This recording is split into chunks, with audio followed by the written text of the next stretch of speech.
सोलापुरातील वाहन चोरी करणारा सराईत गुन्हेगार आदित्य उर्फ पोत्या बसवराज दोडमनी याला एमपीडीए अंतर्गत स्थानबद्ध करण्यात आले। सोलापूर शहरातील सदर बाजार, जोडभाई पेठ, विजापूर नाका, जेल रोड आणि MIDC पोलीस ठाण्याच्या हद्दीतील सराईत गुन्हेगार आदित्य उर्फ पोत्या बसवराज दोडमनी वय 30 राहणार विजापूर रोड, नडगेरी पेट्रोल पंपाजवळ सोलापूर हा गेल्या काही वर्षांपासून मोटारसायकल चोरी, घरफोडी, घातक शस्त्रानं इच्छापूर्वक दुखापत करणं, जबरी चोरी करणं आणि घातक शस्त्रांनी धमकावणं यासारखे गंभीर स्वरूपाचे गुन्हे अवैध आर्थिक फायदा मिळवण्यासाठी करत आला आहे। त्याच्याविरुद्ध गंभीर स्वरूपाचे 15 गुन्हे सोलापूर शहरात दाखल आहेत। त्याच्या गुन्हेगारी कृत्यांमुळे शहरातील व्यापारी आणि सामान्य नागरिकांमध्ये दहशत असून त्याच्याविरुद्ध सामान्य नागरिक उघडपणे पोलिसांना माहिती देत नाहीत।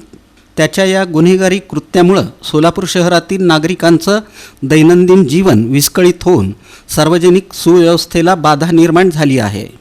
आदित्य उर्फ पोत्या बसवराज दोडमनी याला त्याच्या गुन्हेगारी कारवायांपासून परावृत्त करण्यासाठी यापूर्वी त्याच्यावर सन 2023 मध्ये MPDA प्रतिबंधात्मक कारवाई करण्यात आली होती। त्यानंतरही त्याच्या वर्तनात कोणताही बदल झाला नाही। त्यानं आपली गुन्हेगारी कृत्ये चालूच ठेवली।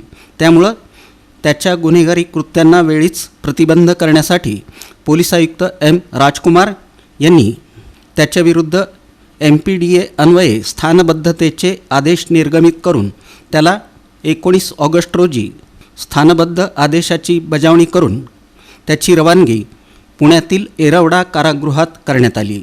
ही कारवाई पोलीस आयुक्त M राजकुमार यांच्या मार्गदर्शनाखाली पोलीस उपायुक्त डॉक्टर अश्विनी पाटील, पोलीस उपायुक्त विजय कबाडे, सहाय्यक पोलीस आयुक्त राजन माने, सहाय्यक पोलीस आयुक्त प्रताप पोमण, शहर गुन्हे शाखेचे तत्कालीन वरिष्ठ पोलीस निरीक्षक सुनील दोरगे, शहर गुन्हे शाखेचे वरिष्ठ पोलीस निरीक्षक Arvind Mane, jail road police ठाण्याचे वरिष्ठ पोलीस निरीक्षक शिवाजी राऊत, गुन्हे शाखेचे सहाय्यक पोलीस निरीक्षक तुकाराम घाडगे, MPDA पथकातील अंमलदार police head constable Vinayak Sangamwar, police head constable Sudeep Shinde, police constable Akshay Jadhav, police constable Vishal Navale यांनी केली।